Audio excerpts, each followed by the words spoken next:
माघ मास के शुक्ल पक्ष की जो एकादशी होती है सो हे भगवान, मैं आपके मुखार बिंद से इस एकादशी की कथा का श्रवण करना चाहता हूँ और एकादशी का नाम श्रवण करना चाहता हूँ। कृपया करके आप मुझे बतलाने की कृपा कीजिए, माघ मास की एकादशी को किस नाम से जाना जाता है और इसमें किया हुआ दान पुण्य या मनुष्य को कैसे प्राप्त होता है और कैसे वह मोक्ष को प्राप्त कर लेता है।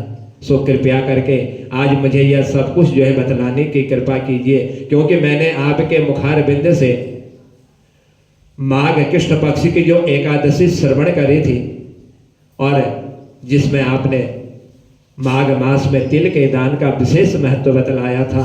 सो आज मैं आपके मुखार बिंद से यह माघ शुक्ल पक्ष के एकादशी की कथा श्रवण करना चाहता हूँ। भगवान श्री कृष्ण आज युधिष्ठिर से कहते हैं कि हे युधिष्ठिर, यह माघ शुक्ल पक्ष की जो एकादशी होती है, इस एकादशी को जया नाम से जो है जाना जाता है। यह एकादशी मनुष्य के समस्त पापों को हरने वाली और मोक्ष प्रदान करने वाली यह एकादशी की तिथि जो है सबसे उत्तम मानी गई। पवित्र होने के साथ ही साथ यह माघ मास की जया एकादशी मनुष्य के जन्म जन्मांतर के पापों को जो है भस्म कर देती। और इतना ही नहीं कि हे राजन, यह एकादशी जो है मनुष्य को भोग और मोक्ष भी जो है प्रदान करती। और मनुष्य यदि अनजाने में बड़े से बड़े यदि पाप भी कर लेता है, ब्रह्म हत्या जैसे पाप और 50 योनि में यदि कोई मनुष्य पहुंच जाता है, तो उस 50 योनि का भी जो है यह नाश करने वाली माघ मास के शुक्ल पक्ष की जया एकादशी है। इसका व्रत जो है यदि मनुष्य कर लेता है तो उस मनुष्य को कभी भी जो है प्रेत योनि में नहीं जाना पड़ता है, वह प्रेत योनि से जो है मुक्ति को प्राप्त कर लेता है। इसलिए हे रातन, जितना भी हो यत्न पूर्वक श्रद्धा भक्ति भाव के साथ माघ मास के इस जया नाम के एकादशी का जो है उपवास मनुष्य को अवश्य करना चाहिए। सो हे राजन, यह तो मैंने आपको इस जया नाम की एकादशी का यह संक्षिप्त थोड़ा वर्णन मैंने आपको बतलाया जो मोक्ष प्रदान करने वाली है। अब मैं आपको बतलाता हूं कि यह एकादशी के व्रत करने से कौन से फल की मनुष्य को प्राप्ति होती है और किसने इस व्रत को किया था।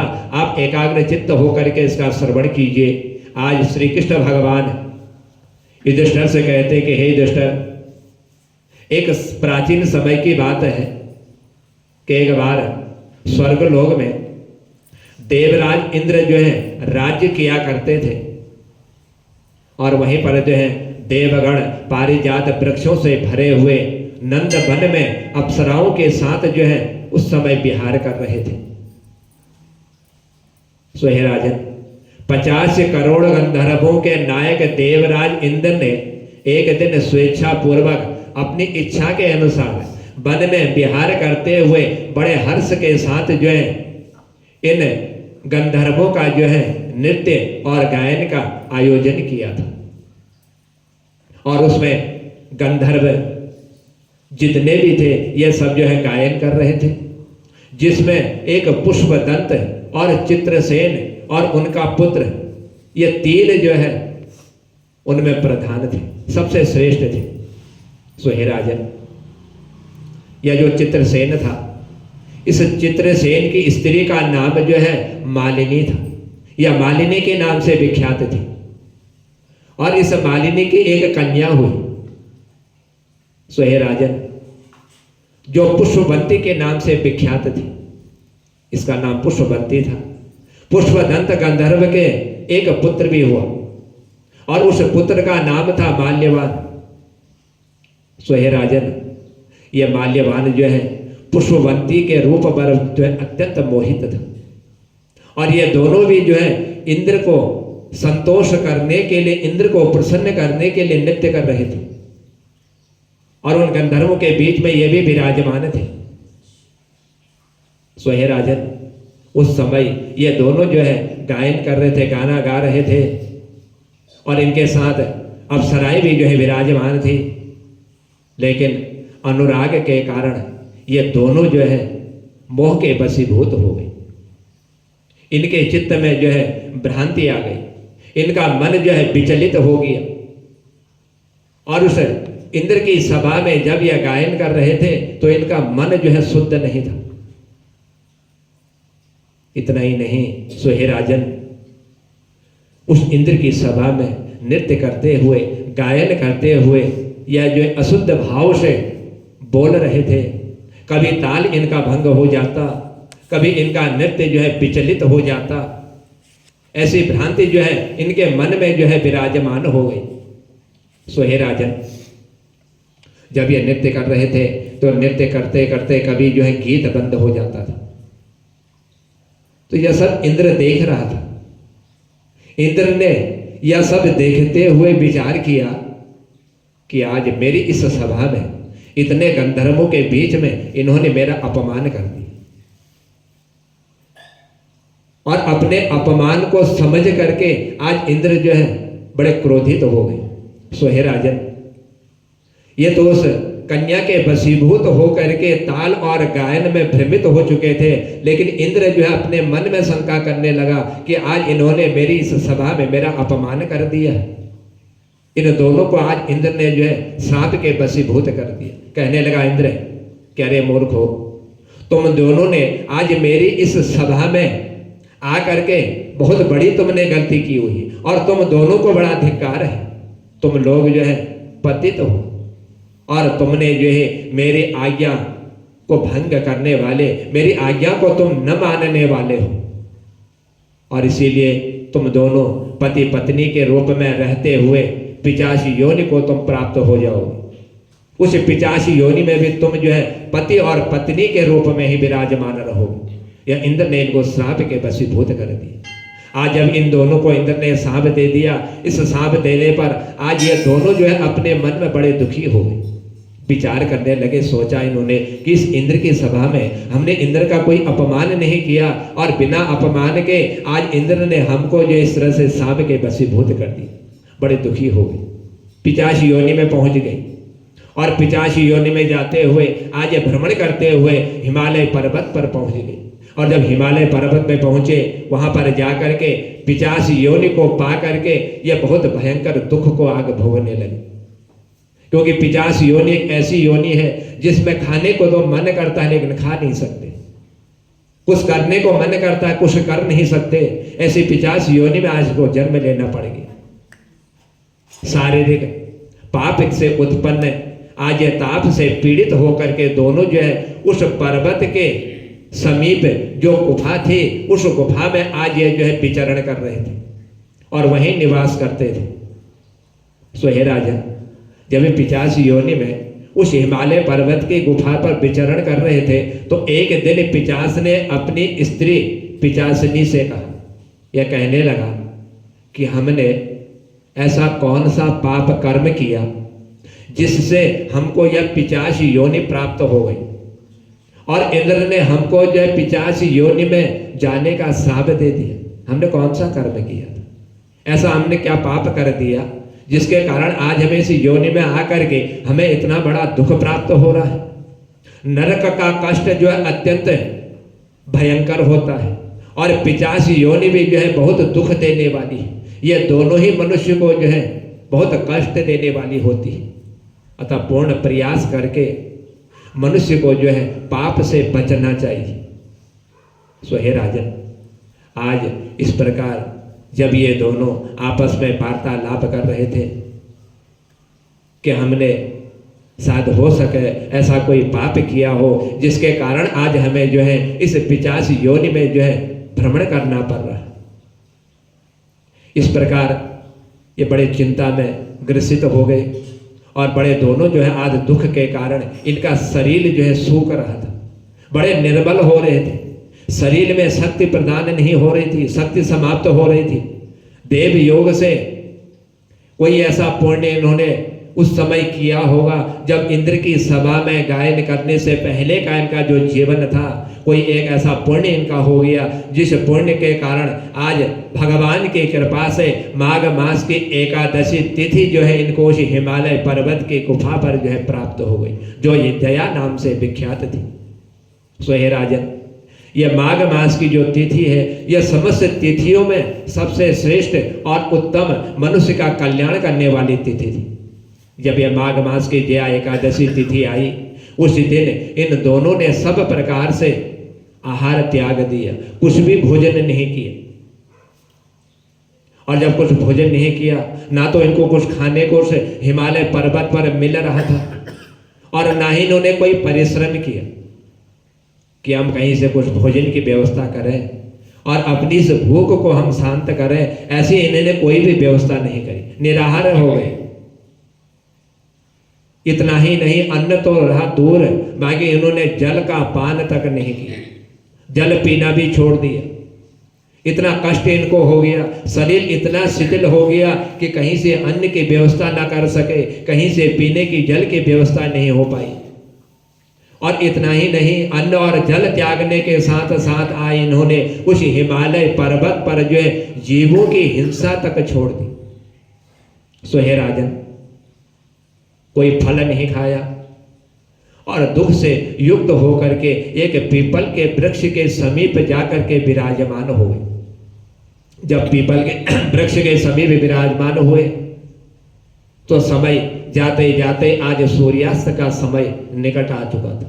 सूर्यास्त हो गया और सूर्यास्त होने के साथ साथ जो है जो रात्रि का समय प्रारंभ हो रहा था, वह रात्रि का समय जो है इन दोनों को प्राण लेने वाली भयंकर रात्रि जो है आज उपस्थित हो गई। पूरी रात व्यतीत हो गई, पूरी रात इन दोनों को जो है नींद तक नहीं आई।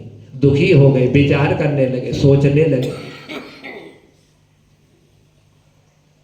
इन्होंने उस रात्रि में अपने शरीर के द्वारा कोई सुख भी प्राप्त नहीं की, बड़ा दुख इनको प्राप्त हो रहा था। सो हे राजन, सारी रात व्यतीत हो गई, नींद नहीं आई, मन में विचार करने लगे, सोचने लगे, दुखी हो गए, भ्रमित हो गए। इतना होते होते आज सूर्योदय का समय हो गया और जया एकादशी के दूसरे दिन की द्वादशी का समय प्रारंभ हो गया। उन पिचासों के द्वारा जो है आज उस जया एकादशी के व्रत का जो है पालन हो गया अनायास ही। मालूम नहीं था कि जया नाम की माघ मास की शुक्ल पक्ष की एकादशी आई हुई। मन में भाव आए, देव योग के कारण इनकी बुद्धि ऐसी हुई, जल छोड़ दिया, भोजन छोड़ दिया, फल त्याग दिए, जीव हिंसा करनी छोड़ दी, सारी रात निराहार व्यतीत हो गए। आज वह द्वादशी का दिन आया, इन्होंने जो है पूरी रात्रि भर जो है न जान करके न चाहते हुए, मन में श्रद्धा भाव नहीं थी, अनायास ही रात्रि का जागरण भी इनका संपन्न हो गया। तो उस व्रत के प्रभाव से और आज भगवान विष्णु के सत्य के द्वारा इन दोनों को जो है जो पिचासी योनि में यह भ्रमित हो रहे थे, भ्रमण कर रहे थे, घूम रहे थे, उस पिचासी योनि से आज इनको जो है मुक्ति प्राप्त हो गई। वह पिचास योनि इनके शरीर से जो है समाप्त हो गई और वह पुष्पवंती और ये माल्यवान अपने पूर्व रूप में विराजमान हो गए। जब अपने पूर्व रूप में आए सो हे राजन, उनके हृदय में वही पुराना स्नेह उमड़ पड़ा, जिस स्नेह के कारण इंद्र ने इनको जो है पिचास योनि में जाने का श्राप दे दिया था। उनके शरीर पर पहले के जैसे अलंकार शोभा पा रहे थे और आज ये दोनों जो है मनोहर रूप धारण करके विमान पर बैठे हुए स्वर्ग लोक की ओर प्रस्थान कर गए। और जब ये स्वर्ग लोक को जा रहे थे, आज इंद्र भी जो है इन दोनों को स्वर्ग लोक जाते हुए देख रहा था कि इन्होंने ऐसा कौन सा कर्म कर लिया जिस कर्म के कारण मेरे द्वारा दिए हुए सांप से आज इनको जो है मुक्ति प्राप्त हो गई। आज बड़ी प्रसन्नता के साथ देवराज इंद्र इनके समीप गया। इनके समीप जाकर के आज देवराज इंद्र ने इनको प्रणाम किया। इंद्र पद होने पर भी आज देवराज ने अपना मान सम्मान ना देखते हुए इनको स्वर्ग की ओर प्रस्थान करते हुए प्रणाम करने लगे। और प्रणाम करते हुए उन्हें इस रूप में उपस्थित देख करके इंद्र अपने मन में जो है बड़ा आश्चर्यचकित हो गया। विचार करने लगा, सोचने लगा कि मैंने इनको जो श्राप दिया था और उस श्राप के कारण आज ये पुनः जो है अपने पूर्व वृत्ति को कैसे प्राप्त हो गए, कैसे अपने पूरे उस रूप को इनको प्राप्त होना पड़ गया। रहा नहीं गया इंद्र से उनके ऐसे रूप को देख करके। क्योंकि श्राप दिया हुआ था। या जया एकादशी का ऐसा प्रभाव रहा कि अनायास जागरण और उपवास होने से इनका प्रेतत्व जो है समाप्त हो गया। पूछ लिया इंद्र ने, कहने लगा कि हे राजन, तुम दोनों को जो है मैंने श्राप दिया हुआ था।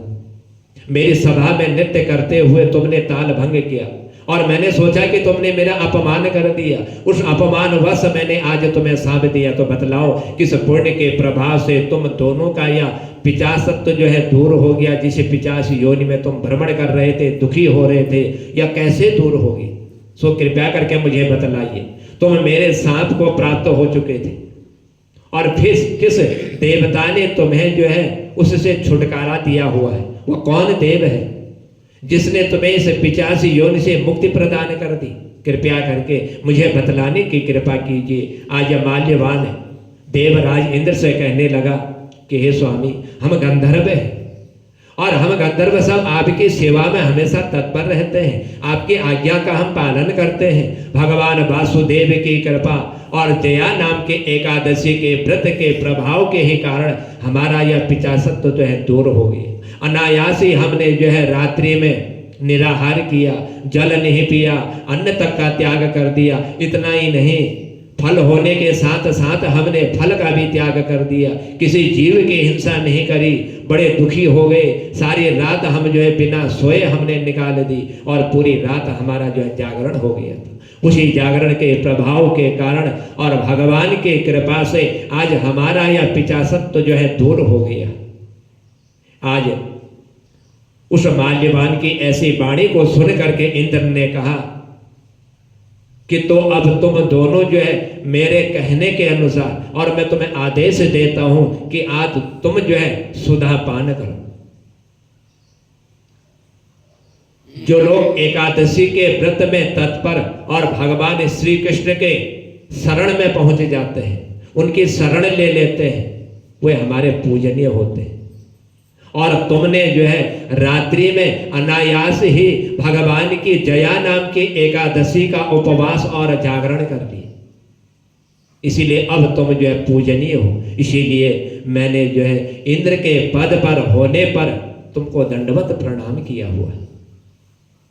भगवान श्री कृष्ण युधिष्ठिर से कहते कि हे राजन, इस कारण यह एकादशी का व्रत जो है मनुष्य को अवश्य करना चाहिए, क्योंकि यह माघ मास के जया नाम की एकादशी जो है 50 योनि में पड़े हुए मनुष्य को भी जो है मोक्ष प्रदान करा देती है। सो हे राजन, जया नाम की एकादशी ब्रह्म हत्या जैसे बड़े बड़े या पापों को जो है नष्ट करने वाली है।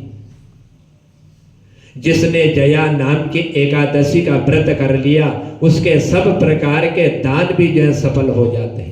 फिर किसी दान देने की आवश्यकता नहीं होती। एक जया नाम के एकादशी से उस दान का पुण्य का फल भी जो है प्राप्त हो जाता है। और संपूर्ण जितने भी बड़े से बड़े यज्ञ, छोटे से छोटे जितने भी यज्ञ होते हैं, उन यज्ञों के अनुष्ठान का जो फल होता है, वह फल भी जया नाम के एकादशी के व्रत करने वाले प्राणी को जो है प्राप्त हो जाता है। सो हे राजन, ये जो जया नाम की एकादशी माघ शुक्ल पक्ष की है, इसको पढ़ने से, श्रवण करने से मनुष्य को जो है देवताओं के निमित्त यज्ञ में जो हवन सामग्री, जो भोज्य पदार्थ अर्पण किए जाते हैं, उन सब का फल जो है उस जया नाम के एकादशी करने वाले प्राणी को जो है प्राप्त हो जाता है। इसलिए हे राजन, यह जो जया नाम की एकादशी है, इस एकादशी का व्रत श्रद्धा भाव के साथ मनुष्य को अवश्य करना चाहिए।